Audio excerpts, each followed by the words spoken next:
It's time for Declare Your Independence with Ernest Hancock. Believe me when I say we have a difficult time ahead of us. But if we are to be prepared for it, we must first shed our fear of it. I stand here without fear because I remember that I am here not because of the path that lies before me, but because of the path that lies behind me. I remember that for 100 years we have fought these machines. And after a century of war, I remember that which matters most. We are still here! Tonight, let us make them remember we are not afraid!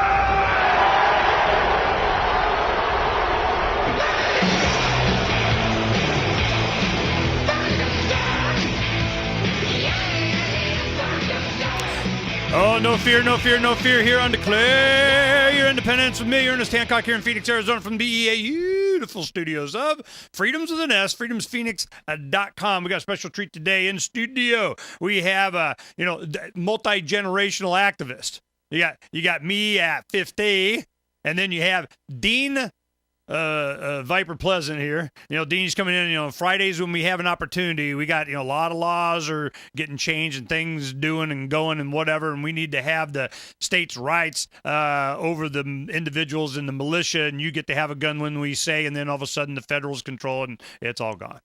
And we're keeping track of a lot of legislation on that. Second hour, we'll be spending a lot of time on that. But joining us in studio is Pete Eyre and Allison Gibbs. Liberty on Tour is going on another tour. That's right. Here we go. We're going to hit the road again. And what I want to do here, I'll pull it up. Here, that's what a volunteerist looks like. There they go. Marv.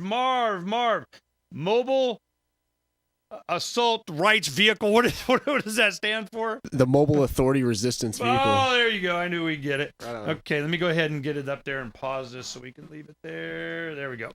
Now, I want to go ahead and give you an opportunity to tell the audience what is your goal. You have another mission that you're going to be going on here in a little bit. What's your plan? What's happening?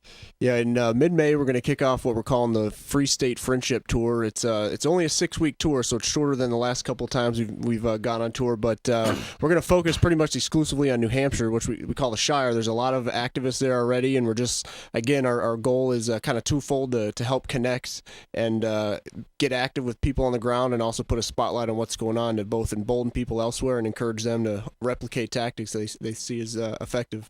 The Shire, is it kind of New Hampshire as a state? Is it more focused on the, Free Keene kind of guys, or is it a Free State Project, your own thing? I mean, the Shire's in somebody's backyard. Help me out here. Well, I think the Shire is more of a mentality. It's, that New Hampshire as a political entity, I guess, has the live free or die state. But the mindset up there is pretty much live and let live. The first time I went there, I thought it reminded me of like a southern state in the north minus the religion. Just people kind of kept to themselves, did their own thing, and help each other out when needed. But so it's already got a great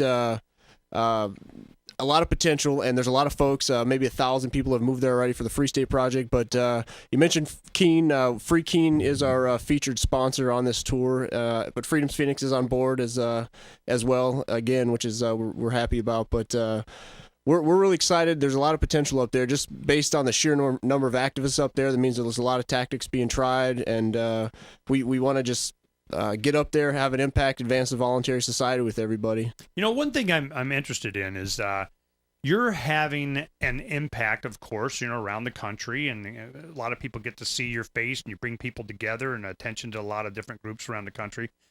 In New Hampshire, I'm wondering what the difference is in relation to law enforcement and the state and legislators and local communities, and how is it supportive of what you guys are doing, or are they on another plane? Are they just as soon you go away? I mean, give me, from your experiences around the country, is there anything different there in New Hampshire? Again, I think it comes back to just the sheer numbers of people up there, and there's a lot of. I'm not too active in the political process myself. I try to work out around the system. I think it's much more moral, not forcing my views on other people. But there's the New Hampshire Liberty Alliance, and they kind of rank and different bills and folks running for office. And this past election cycle, I guess they got, I don't know, like a lot of candidates that New Hampshire Liberty Alliance supported. So the thing I've heard other activists up there say is, if something bad happens to an activist, if someone gets arrested for something that's ridiculous on a Friday, like on Tuesday, there can be a bill in the House already proposed to counteract it, and they're starting to have some victories on the political front, I guess, for folks interested in that. It's been my experience is that politicians are followers. They're not leaders. They're not the ones that made the legislation to prevent what happened. Right. They're the ones that kind of answered all the people complaining about what happened. So, it's better than not. I mean, but it's just a side effect, another example of culture. It's when the people, demand this stuff or demonstrating against the man. Well, what happens? Well, the man wants to be legitimized. He wants to be part of. He wants to be out with the people, man. Peace. Right, yeah, and again, with just the sheer number of folks up there, it really helps. There's a very real, tangible community if something does happen to an activist, somebody who's not aggressed upon somebody else. There's a lot of support up there, and it really makes the difference. It really helps embolden people to stand up for what they know is right. And Phoenix is one of the few cities around the country that I've been to that I know does have a very active freedom-oriented community on the streets getting these ideas out there. But in New Hampshire right now, you have I'm based out of Keene. That's where LOT is based out of, and that's a little college town, 25,000 people, and that tends to be where more of the civil disobedient folks congregate. But Manchester has a big community as well, and there's a lot of stuff going on behind the scenes, a lot of agri stuff, and Grafton is more of an off-the-grid area, and there's more folks moving to the seacoast and elsewhere in the state. So it already has a lot of potential. The reason the Free State Project it was voted on as a place to go was because it has a good foundation compared to the rest of the the other states and the arbitrary political boundaries of the U.S. There's the lowest tax burden in the lower 48. It already has relatively not as restrictive gun control as other areas, and it's the only state that doesn't have a seatbelt law, so they take hits from federal funding for certain areas, but so it already has a good foundation in a lot of areas, and it's just a place where if we can concentrate, we can have a good impact. This has been my impression, and correct me if I'm wrong. I've been there probably 5, 6, 7 times. I'm going again in June, and my impression has been that it is so decentralized as the way people live. You have a lot of legislators. I don't know, there's like hundreds of 405, I believe. Yeah, so they represent, a few thousand people for each one. Right. They meet irregularly. They don't have air conditioning. They're like, we want out, man. Yeah, they get $200 for a 2-year term. So this is it's a totally different mentality. And as the people are, when you drive around, all the roads are really nice, but they're small kind of country highway roads. There's not as many interstates, and when there are, they're toll. You have communities that are spread out. The people don't live on top of each other unless they're in the town or something want to.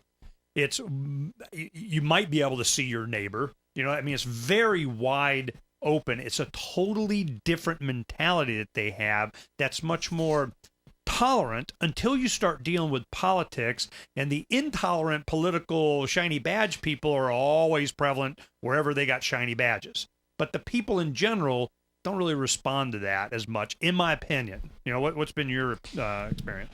Yeah, I think we have been having a lot better impact cultivating relationships with and connecting with locals, especially in Keene. I know elsewhere as well, but the few folks that we do come across that have a negative knee-jerk reaction if they hear that you're a free stater or associated with any of these organizations up there, I found oftentimes can be dispelled by just having a conversation with that individual. A lot of the times they just they haven't interacted with anybody personally that espouses these kind of ideas of complete liberty, and they just kind of buy in. If they know of the activists up there, they may believe that they're just trying to come in and force their ideas on somebody else. And just as an example to show how far off base some of these people are, I have a friend up there who bought a couple properties. He's getting a tree taken down, and anyway. The insurance guy's thing was, hey, if you take this tree out, be careful the free staters don't get wind of it, because they may work through the state to lobby against this, or they may sit up in the tree and prevent you to cut it down, which totally goes against our belief in property rights. Yeah, no, they don't get it. They're going to get educated.